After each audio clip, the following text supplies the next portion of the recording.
The Crescent Hotel stands atop West Mountain in Eureka Springs, Arkansas, a Victorian-era limestone structure known as one of America's most haunted hotels. Its reputation draws thousands of visitors annually, but the true story behind these walls is far more disturbing than any ghost tale. This building's dark legacy centers on one man, Norman Baker. From 1937 to 1940, Baker operated what he claimed was a cancer hospital within these walls. He had no medical training, no license to practice medicine, and no legitimate treatments to offer. What he did have was a fraudulent operation that exploited desperate cancer patients at their most vulnerable moment. People who had exhausted every other option and arrived in Eureka Springs as a last resort. Baker's so-called cure consisted of colored liquids made primarily from alcohol and watermelon seed extract. He charged patients thousands of dollars for these worthless treatments. As their conditions deteriorated, he reportedly pressured dying patients to write testimonials praising his methods. When they died, and medical records suggest many did, their bodies were stored in the building's basement morgue. Baker's operation ended in 1940 when he was convicted of mail fraud. But the Crescent story didn't begin with Baker's crimes, and it didn't end with them either. In 1886, a group of investors and railroad developers constructed this hotel as a luxury health resort. They were capitalizing on the region's natural springs, water sources known to indigenous Osage populations for generations. The Gilded Age entrepreneurs saw an opportunity: transform these healing springs into a profitable destination for wealthy Americans seeking therapeutic treatments. The hotel opened as a symbol of progress and prosperity, designed by architect Isaac Taylor in the Richardsonian Romanesque style. It represented both the ambitions of America's railroad era and the growing wellness tourism industry. This is the story of how a luxury health resort became the site of one of America's most brazen medical frauds. A journey from hope to exploitation that left an indelible mark on this Arkansas landmark. Long before Eureka Springs had a name, the Osage people knew about the water. For centuries, they had gathered at the natural springs, 60 sources flowing from limestone valleys. These weren't just water sources. They were sacred sites, ceremonial basins where healing rituals took place. The Osage understood what the land offered long before any Europeans set foot in the Ozark Hills. Then came forced removal. As America expanded westward in the early 1800s, the Osage were pushed from their ancestral lands. The springs remained. The knowledge was taken. In the 1850s, Dr. Alva Jackson, a physician from Missouri, brought his son to these springs. The boy suffered from a severe eye ailment. Jackson later claimed the spring water produced a miraculous cure. Whether this was genuine healing, mineral properties in the water, or simply a father's desperate hope, we may never know. What we do know is that Jackson saw opportunity. He established a medical practice in a cave near Basin Spring and began bottling Dr. Jackson's eye water. It was early American medical entrepreneurship, part hope, part hucksterism. The real transformation came in 1879. Judge J.B. Saunders arrived with a festering leg wound that wouldn't heal. He bathed in the springs. Within weeks, he claimed complete recovery. Was it the mineral content, natural healing, the placebo effect? Medical science offers no definitive answer, but Saunders believed, and belief is contagious. The judge returned to his networks across Arkansas and Missouri, evangelizing about the healing waters. His son, Buck Saunders, suggested the name Eureka, Greek for "I have found it." Classical marketing for American dreams. What followed was unprecedented. Word spread like wildfire through telegraph lines and word of mouth. The sick, the desperate, the hopeful They came in waves. In just 1 year, 2,000 homes were constructed. By 1880, Eureka Springs had 15,000 residents. It was the fastest municipal growth in American history.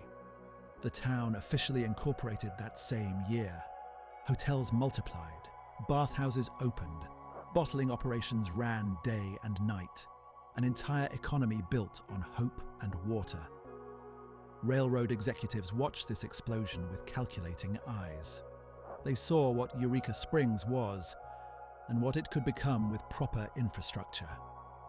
The remote mountain location was both charm and limitation. Dangerous roads kept many away. But a railroad could change everything, transform a regional phenomenon into a national destination. Powell Clayton and Richard Cairns recognized the opportunity. They had the capital, the connections, and the ambition. What they needed now was vision, and an architect willing to build a palace on an impossible mountaintop. Powell Clayton arrived in Arkansas as a conqueror and stayed as a builder. Born in Pennsylvania in 1833, he trained as a civil engineer before the Civil War made him a Union Army brigadier general. He led the 5th Kansas Infantry through brutal Arkansas campaigns.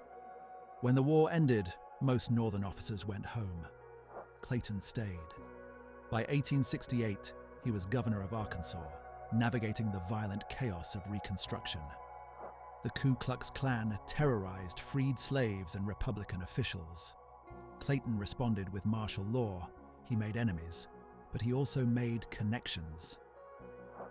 After his governorship, he pivoted to railroads, becoming president of the Little Rock, Mississippi, and Texas Railroad. He understood a fundamental truth. Whoever controlled the tracks controlled commerce, migration, and wealth. Richard Cairns came from different origins, but shared Clayton's understanding of power. Born to Irish immigrants, Cairns made his name as a frontier wagon master, managing supply trains across dangerous territory. His logistical expertise won him U.S. mail service contracts and expanding stagecoach operations. Then came the railroads. Cairns joined the St. Louis and San Francisco Railway, the Frisco Line, serving as Chief Deputy U.S. Marshal for their territory, wielding both governmental authority and railroad management power simultaneously. In 1884, these two men looked at Eureka Springs and saw inefficiency. Thousands were arriving despite terrible access. Multi-day wagon journeys over dangerous mountain roads. The sick traveled in agony. The wealthy stayed away. A railroad could change everything, transform days into hours, discomfort into luxury. Clayton and Cairns formed the Eureka Springs Improvement Company, purchased 27 acres atop West Mountain, and set their plan. Build a railroad spur connecting Eureka Springs to the Frisco Line at Seligman, Missouri, then construct a mountaintop palace hotel as the ultimate destination. But vision requires execution. They needed an architect capable of the impossible. Isaac S. Taylor of St. Louis had built a reputation designing grand structures throughout the Midwest. His style blended French Renaissance elegance with Richardsonian Romanesque strength. He was the region's most sought-after architect. Taylor never intended to become an architect. Born in Nashville, he enrolled at St. Louis University to study classical languages. Then he took a temporary job at an architectural firm and discovered his mind worked in proportions and balance the same way it worked in language. He fell in love with architecture. The classical texts were abandoned.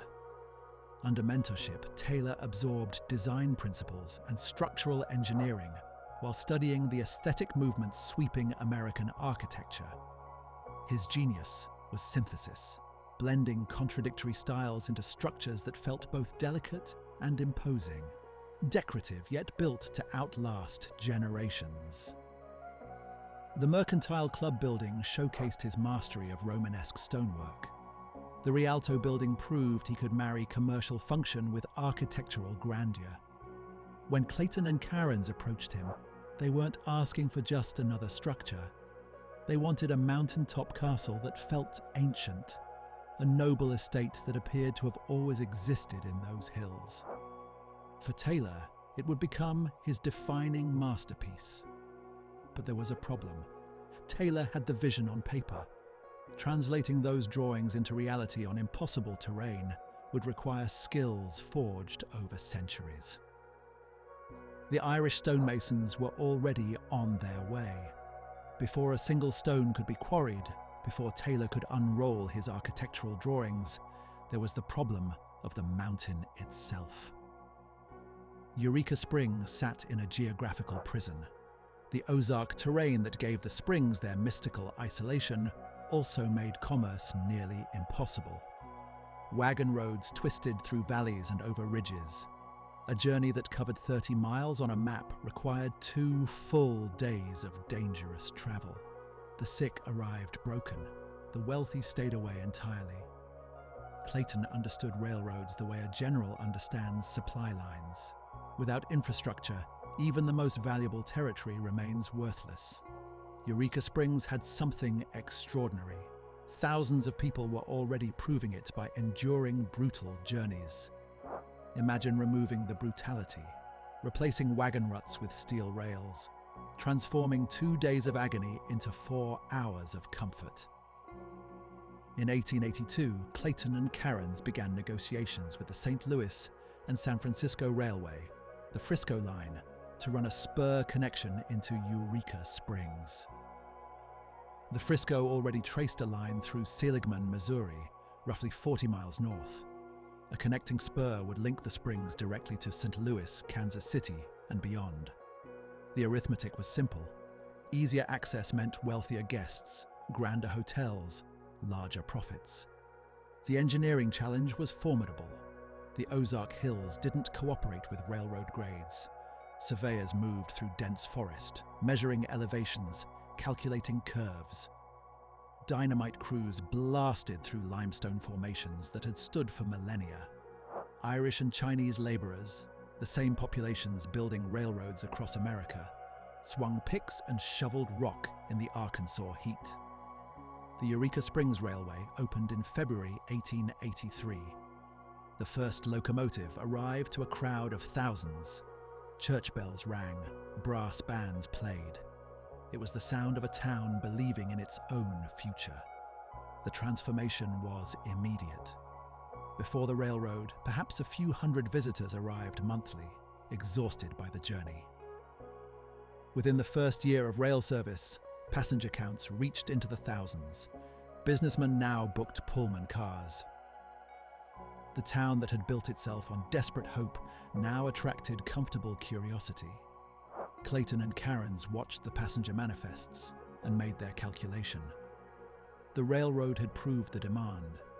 The springs were filling trains, but the springs had no worthy destination. Visitors arrived and found rough hotels thrown up with no thought for grandeur. The infrastructure existed. Now it needed a crown jewel.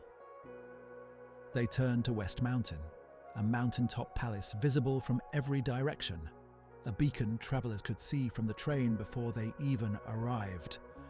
The railroad had made Eureka Springs accessible. Now they needed something that would make it unforgettable. They found their man in St. Louis. Isaac Taylor had been waiting his entire career for exactly this commission. He simply didn't know it yet. In 1884, construction began on 27 acres atop West Mountain's northern crest, the highest overlook point in the valley. Steep slopes, dense forest, and only rough trail access made it a brutal construction site. Yet Clayton and Cairns wanted exactly this, a statement building visible for miles, defying the landscape itself. Isaac Taylor specified White River limestone for the exterior. Prized for its beauty and durability, aging gracefully while reflecting golden light, the nearest quarry was in Beaver, Arkansas, roughly 10 miles away on the White River. Transporting massive stone blocks uphill to the mountaintop required extraordinary logistics, a supply chain that had to function flawlessly across some of the most unforgiving terrain in the Ozarks. The answer came from Ireland. Irish stonemasons carried centuries of tradition, knowledge passed from medieval castle builders to cottage craftsmen across generations. Master mason O'Shaughnessy led a crew that set up full operations at the White River Quarry. The work was painstaking. Each stone had to be extracted, shaped, and prepared to bear the weight of a 5-story structure. These men worked with hammers and chisels, understanding how limestone fractured and held, reading the grain of the rock the way a carpenter reads wood. O'Shaughnessy reportedly said he had never encountered such dense, high-quality limestone, and predicted the walls would retain their beauty for generations. He was right. Over 135 years later, that limestone remains a prize material. The investment was staggering, $294,000 in 1880s currency, enough to build dozens of standard buildings in St. Louis. But Clayton and Cairns didn't want standard. They wanted spectacle, and spectacle required extraordinary investment. Through 1885 and 1886, the structure rose. Limestone walls emerged like natural formations from the mountain. Romanesque arches framed windows and doorways, creating an appearance of ancient permanence, as if the building had been perched there for centuries. 5 stories climbed towards the sky. West Mountain was crowned like a medieval palace transported to the Ozarks. But Taylor didn't just build for beauty. He installed cutting-edge technology. Edison electric lamps illuminated the halls, a novelty in 1886 when most buildings still relied on gas lighting or candles. A hydraulic elevator moved guests between floors. Steam heat radiated through grates, ensuring comfort during harsh Ozark winters. Electric call bells in every room allowed guests to summon staff with the push of a button. By spring 1886, regional newspapers published breathless descriptions. They called it a marvel of engineering and design. A castle in the air. The Crescent Hotel stood ready to welcome the world. But one question remained. Would wealthy Americans actually journey to remote Arkansas for this experience? Opening night would provide the answer. And it would feature one of America's most famous men. On May 1st, 1886, the Crescent Hotel opened its doors to the public. Months of anticipation had built across the region. Advertisements ran in St. Louis, Kansas City, and Little Rock newspapers, promoting the castle in the air. Feature stories appeared in regional publications. By opening day, expectations had reached a fever pitch. Guests who entered through the 9-foot French doors encountered something they had never experienced in Arkansas. 12-foot ceilings with hand-stenciled designs, heart pine floors polished to a mirror shine, walls lined with locally quarried Eureka Springs marble, bronze fixtures on massive fireplaces, and Edison lamps casting warm electric glow throughout the lobby. This wasn't designed to welcome guests. It was designed to overwhelm them, to make them understand immediately this was a palace, not merely a hotel. This was the experience of European nobility transplanted to the American frontier. The true inaugural moment came on May 20th, 1886. Clayton and Cairns had used the first 2 weeks as a shakedown period, training staff, resolving issues, perfecting operations. Now they planned a banquet that would establish the Crescent's place on the national stage. They needed a guest of honor who would command attention. James G. Blaine was one of America's most famous men. Former congressman, senator from Maine, and Secretary of State under President Garfield. The Republican presidential nominee in 1884 who lost to Grover Cleveland by just over 1,000 votes in New York. One of the closest elections in American history. He remained a political kingmaker whose endorsement could shape careers and policies. His presence at the Crescent conferred legitimacy and signaled the level of ambition behind this Arkansas mountain resort. On the evening of May 20th, 400 guests gathered in the Crystal Dining Room, 33 feet by 90 feet, with 14-foot ceilings and no center support column. The architectural feat was achieved through crossed railroad tie structure hidden above. Tables were set with fine china and crystal. Chandeliers and the setting sun through tall windows illuminated the room in golden light. The menu combined sophistication with local ingredients. Wines from California and Europe accompanied multiple courses. The meal stretched for hours, punctuated by toasts and speeches. Blaine praised Clayton's vision and spoke of Arkansas's role in the new post-Reconstruction power structure. The Eureka Springs Times-Echo declared it America's most opulent resort. The Crescent's reputation was established in a single night. Within weeks, bookings were being made months in advance. Guests came for the healing springs but stayed for the experience. The chance to escape the modern world and exist, even briefly, in timeless grandeur. Everything Clayton, Cairns, and Taylor had envisioned had been realized, but the 20th century was coming, and with it, modern medicine that would destroy everything the healing springs promised. From 1886 to 1901, the Crescent Hotel became something more than a resort. It became a stage for Gilded Age America to perform its fantasies of European aristocracy. Every summer, the hotel transformed into a colony of wealth. Mornings began with elaborate riding rituals. Women in formal side-saddle attire, habits that cost more than most families earned in a year, gathered at the stables. The Eureka Springs Improvement Company maintained over 100 horses, and on any given morning, 75 or more riders would organize into canters along Valley View paths. This wasn't exercise, it was theatre, a display of wealth for an audience of each other. Afternoons brought tally-ho excursions, large open carriages pulled by teams of 4 to 8 horses, driven by coachmen in formal livery.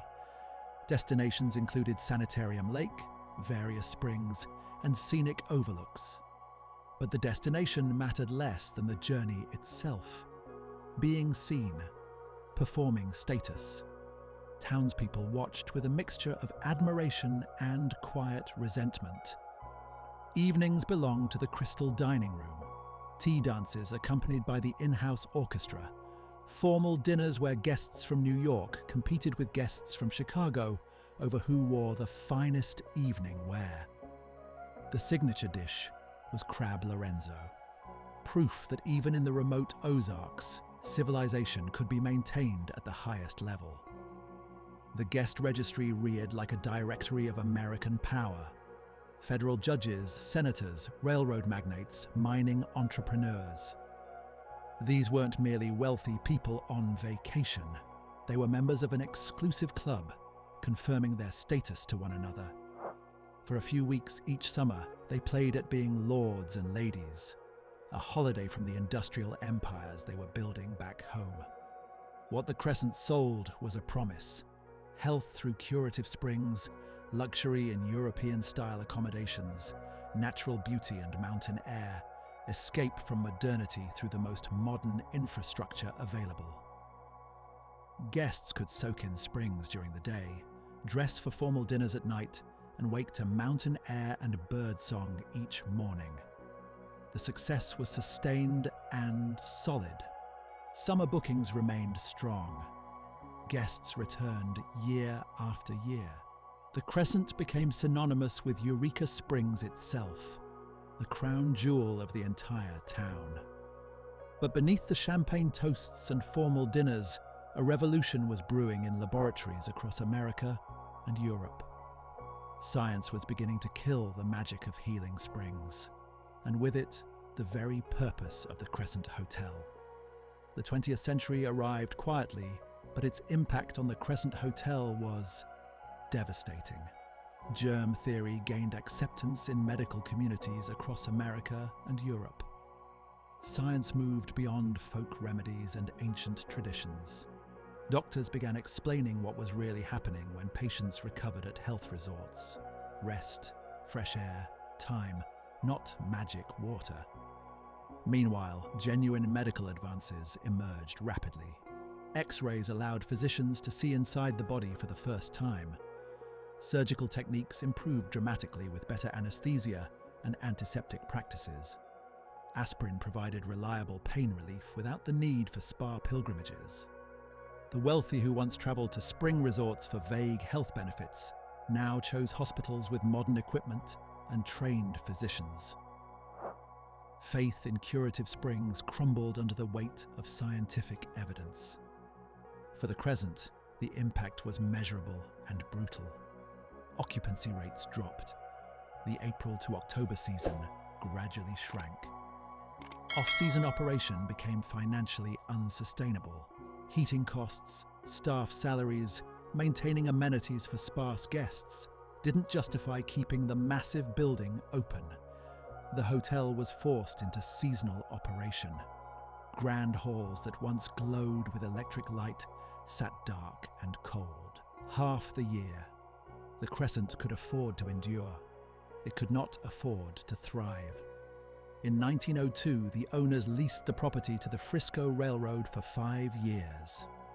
The railroad attempted aggressive marketing, but no advertising campaign could reverse a fundamental cultural shift. In the 1880s, thousands had flooded Eureka Springs seeking healing waters. By the 1900s, only a fraction remained. The town itself was shrinking from its peak of 15,000 residents. Businesses closed, the optimism faded. In 1908, A.S. Maddox proposed an unconventional solution. Maddox had previously managed a female seminary in Little Rock. He recognized demand for exclusive girls' boarding schools, isolated, morally supervised environments far from urban temptations. The Crescent was perfect. Crescent College for Young Women opened in September 1908, with 88 students from 39 states. Tuition was approximately $400 per year, equivalent to roughly $10,000 today. Hotel rooms became dormitories and classrooms. The moral code was strict: uniforms, monitored correspondence, chaperones for town visits, virtually no contact with young men.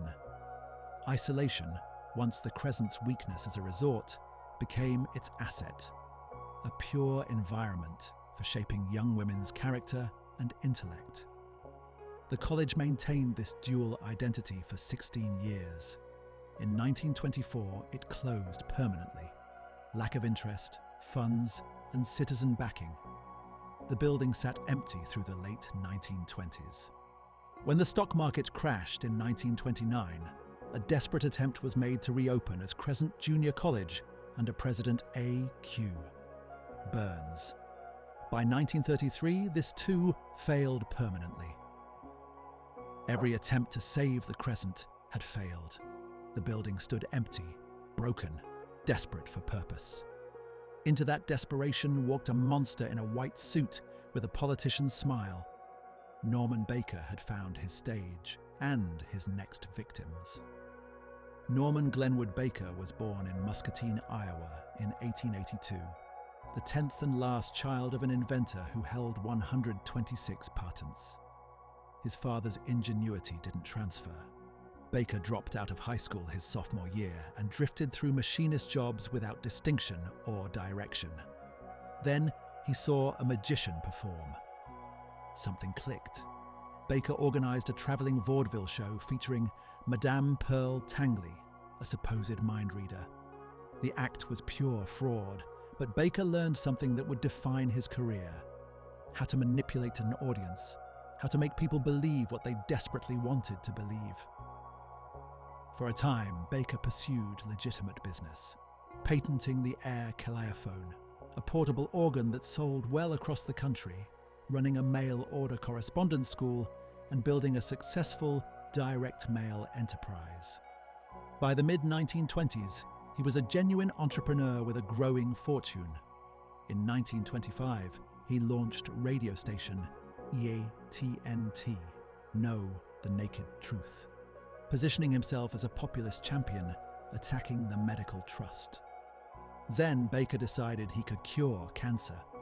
In 1929, he met Dr. Charles Ozias, a conman who sold Baker a formula: glycerin, carbolic acid, alcohol, watermelon seeds, corn silk, and clover. No science behind it, no mechanism of action. Baker tested it on 5 volunteers. All 5 died within a year.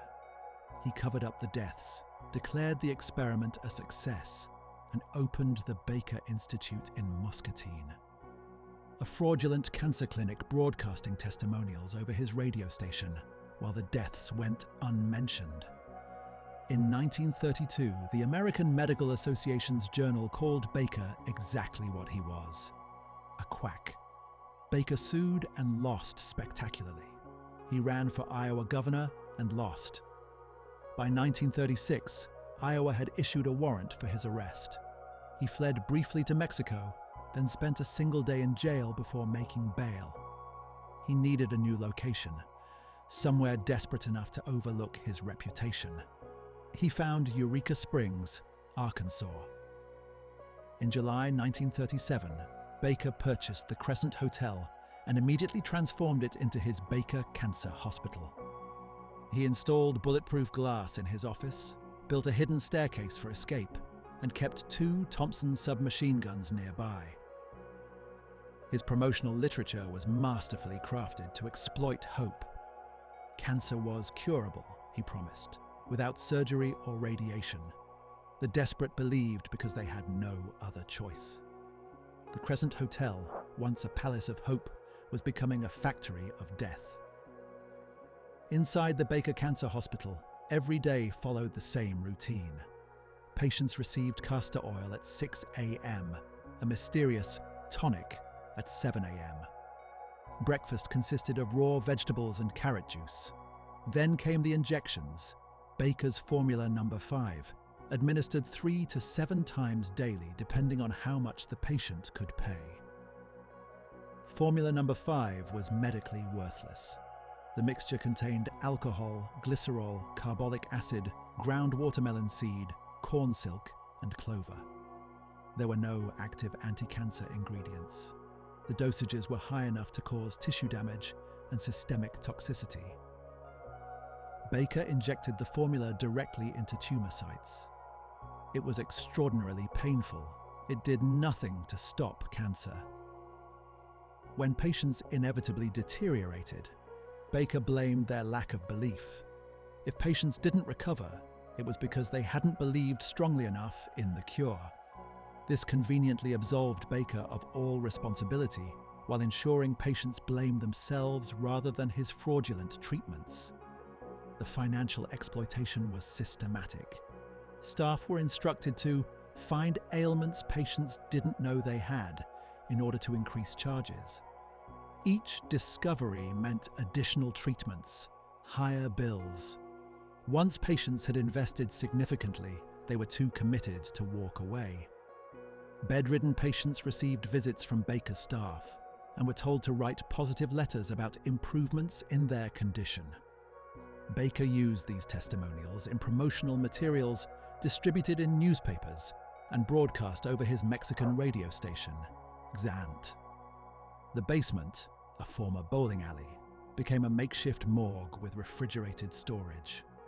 Over 3 years, more than 150 patients died in the building.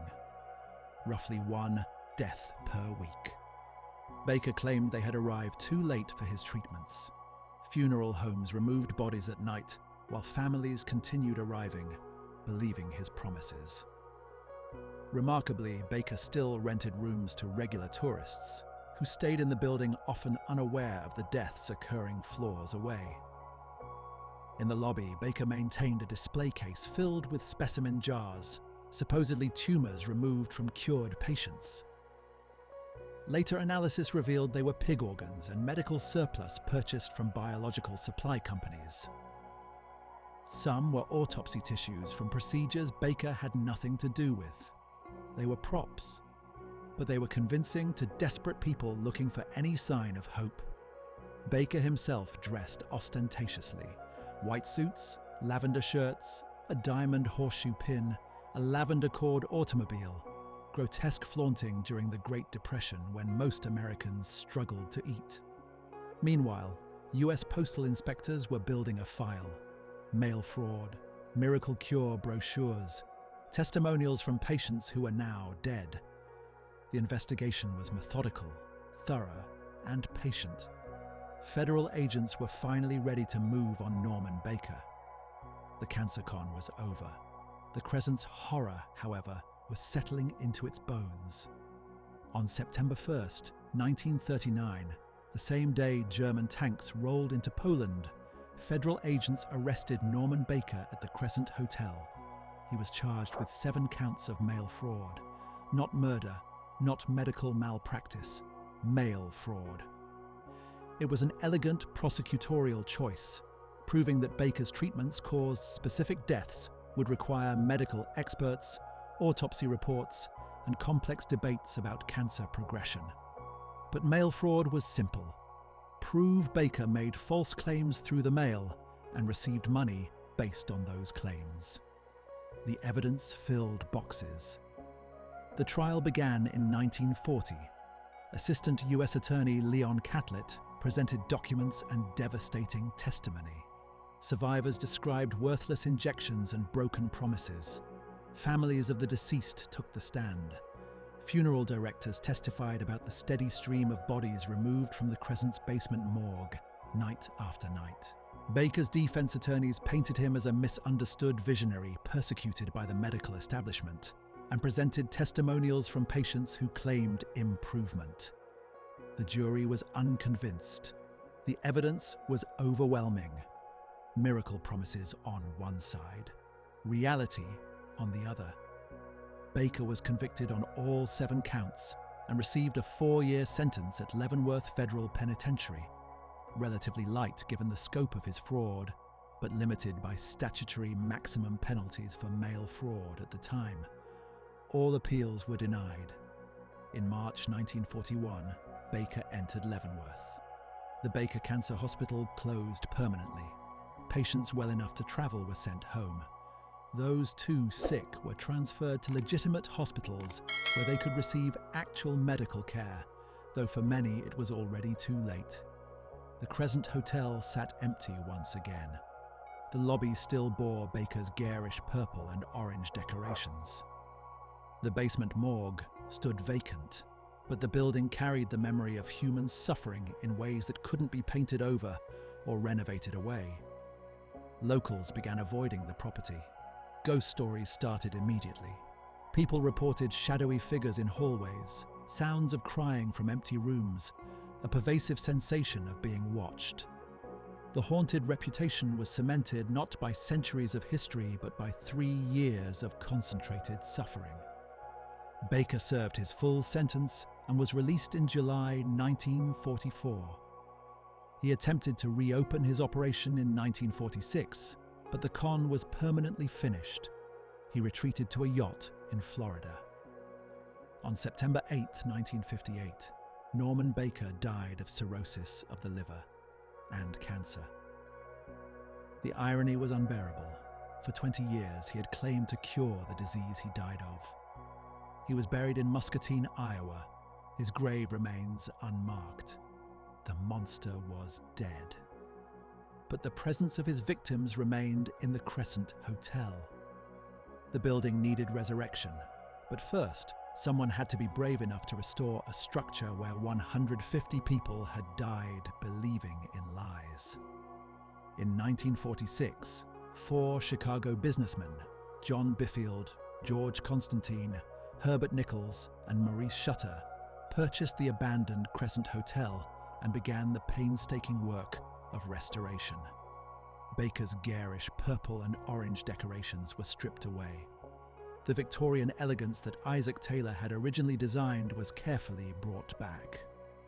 On July 4, 1946, the hotel reopened with the tagline, "Castle in the air high atop the Ozarks." The language echoed earlier promotional material, but the metaphor was too powerful to abandon. The building was a castle. That much remained true. The new owners partnered with the Frisco Railroad, reviving the old travel package model. For 2 decades, the arrangement worked. Guests came, enjoyed the mountain views and Victorian charm, and left, most completely ignorant of Baker's dark chapter. Then, in 1967, disaster struck. Faulty wiring sparked a fire that consumed the 4th floor and destroyed the penthouse. It was the most serious damage the structure had suffered since construction. Reconstruction took years. Ownership changed hands repeatedly. In 1970, Resort Enterprises Incorporated took over. In 1972, the Corey and Figgins Group purchased the property and began systematic phased restoration. During this period, something unexpected began happening. Guests and staff reported experiences they couldn't explain. Shadowy figures in hallways, voices in empty rooms, sudden cold spots. The sensation of presences that shouldn't be there. Certain rooms developed reputations. Room 218 became known for a flirtatious presence. Room 419 for mysterious sounds of packing and unpacking. Paranormal enthusiasts took notice. By the late 1970s, the marketing had fundamentally shifted. The Crescent began promoting itself as America's most haunted hotel. The tragedy within its walls became its primary draw. The identity had changed completely. The 1980s brought memorable moments. Willie Nelson performed a concert in 1985. Governor Bill Clinton made appearances, weaving the Crescent back into Arkansas civic life. The building was reclaiming respectability alongside its haunted reputation, but ownership continued to cycle. By the mid-1990s, the building had fallen into serious disrepair once again. Leaking roofs, outdated systems, deteriorating infrastructure. The Crescent needed more than money. It needed vision, resources, and unwavering commitment. In 1997, a couple from Connecticut visited Eureka Springs. They saw the Crescent Hotel, not its ghosts, not its problems, but its destiny. The next 25 years would prove that some buildings are worth any sacrifice. The most famous ghost at the Crescent Hotel is Michael, an Irish stonemason who reportedly fell to his death during the 1885 construction. No historical records confirm this death, but room 218 has become the center of his reported activity. Women staying in the room consistently describe the same experience. Something touching their hair, the sensation of someone sitting on the edge of the bed.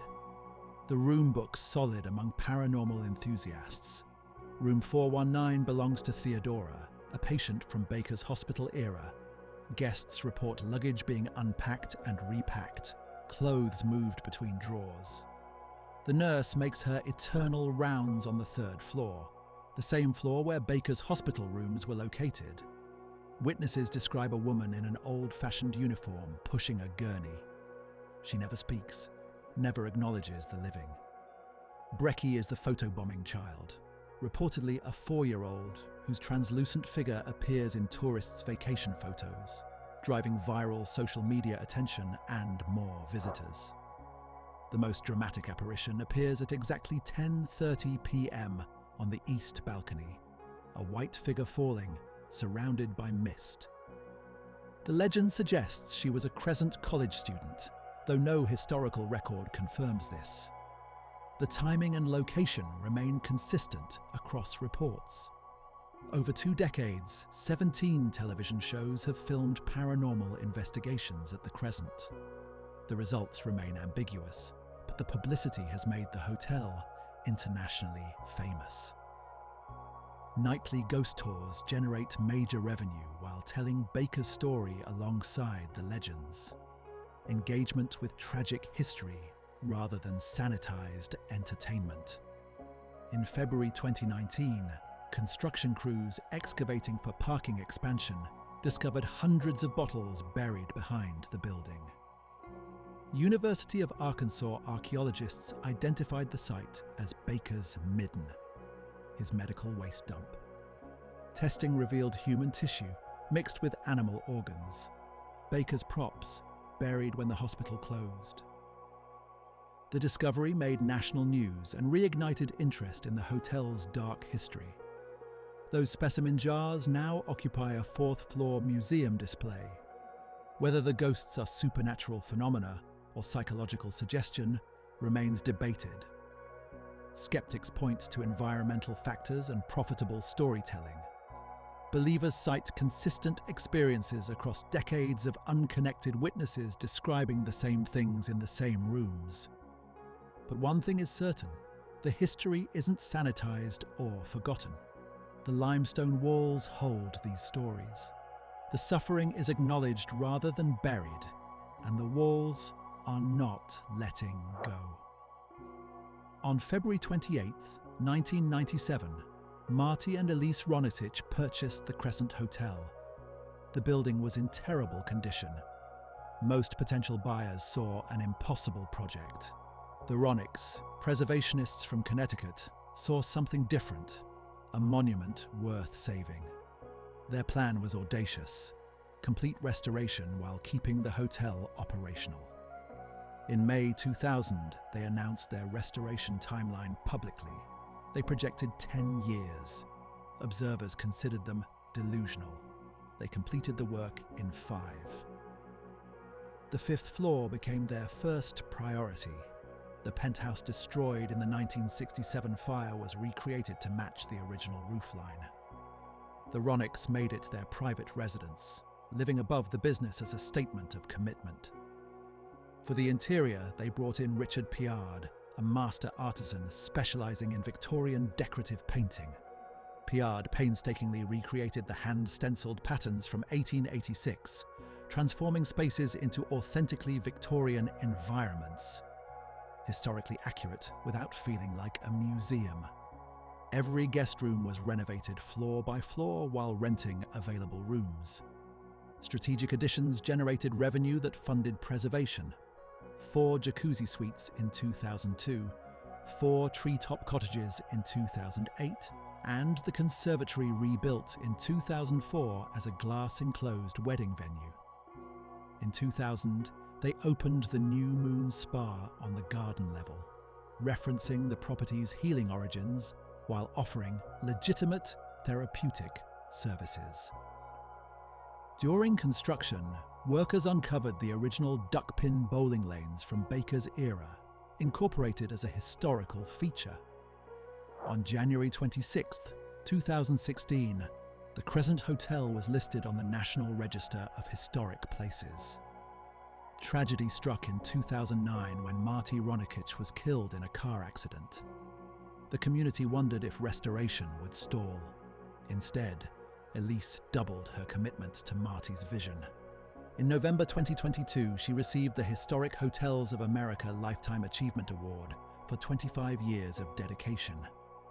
The Ronichs made a crucial decision about legacy. They haven't downplayed Baker's crimes or sanitized the ghosts. Tours continue. The museum displays the specimen jars. Paranormal enthusiasts are welcomed alongside honeymooners and history buffs. But haunted doesn't define the property. First and foremost, it's a beautifully restored historic hotel. The dark past is one chapter that happened to occur here. The modern Crescent operates year-round as a full resort. Hatchet-throwing, guided hikes, yoga classes, wine tastings, and watercolor workshops. It has evolved far beyond the seasonal operation of its early years into a true mountaintop destination. The Crescent Hotel is the last of its kind.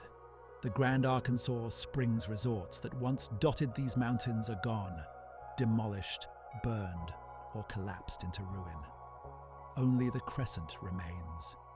It stands as a monument to an entire era when Americans believed water and mountain air could bring salvation. The story spans 140 years and follows an arc that is distinctly American. It begins with Gilded Age optimism, the belief that wealth and engineering could conquer nature itself, that a remote Arkansas mountain could be transformed into a destination rivaling European resorts. Powell Clayton and Richard Cairns saw opportunity. Isaac Taylor brought architectural ambition and obsessive precision. Together they built a statement. European grandeur was possible in the Arkansas wilderness, and the American frontier was no barrier to civilization. Then came the fall. Norman Baker transformed healing into horror. Hope became exploitation. It remains one of the darkest chapters in American medical fraud, a reminder that desperation makes people vulnerable, and monsters often wear respectable clothes. The ghosts represent collective memory. They are the victims refusing to be forgotten. And then came redemption. The Ronics spent a quarter century proving that historic buildings can recover from even their darkest chapters. Today, the Crescent operates as both luxury resort and memorial, proof that we can celebrate history while confronting its complications. Isaac Taylor's legacy endures in those limestone walls. The building has outlasted its commissioners, outlasted the fraud that stained it, outlasted those who advocated for demolition. Taylor's vision of permanence has been validated. The Crescent today is many things simultaneously. Architectural masterpiece, monument to Gilded Age excess, memorial to 150+ victims, symbol of the dangers of medical quackery, proof that historic preservation works, and yes, America's most haunted hotel. After Baker's arrest, demolition would have been easy. Instead, preservation was chosen. The Ronics made a conscious decision: save the building and tell the full story. The grandeur and the suffering, the beauty and the horror. High atop West Mountain, visible for miles across the valley, the Crescent keeps watch over Eureka Springs. The limestone glows golden in sunlight. The towers rise toward the sky. The halls that once echoed with forced testimonials now host weddings, ghost tours, and yoga classes. The basement that served as Baker's morgue is now part of a spa. The building holds all these stories simultaneously, and that layered complexity is precisely what makes it worth preserving. What makes the Crescent truly haunted isn't the ghosts.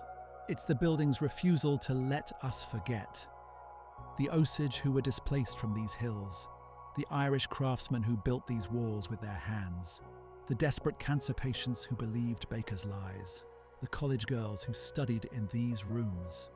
All of them remain part of the American story, visible, acknowledged, never erased. That's the true preservation. That's why the Crescent matters. That's why it must stand.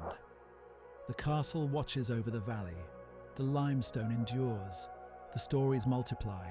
Ghosts and fraud and redemption, all true, all part of what this building has witnessed and become. It's not just a haunted hotel. It's an honest monument to everything Americans have been.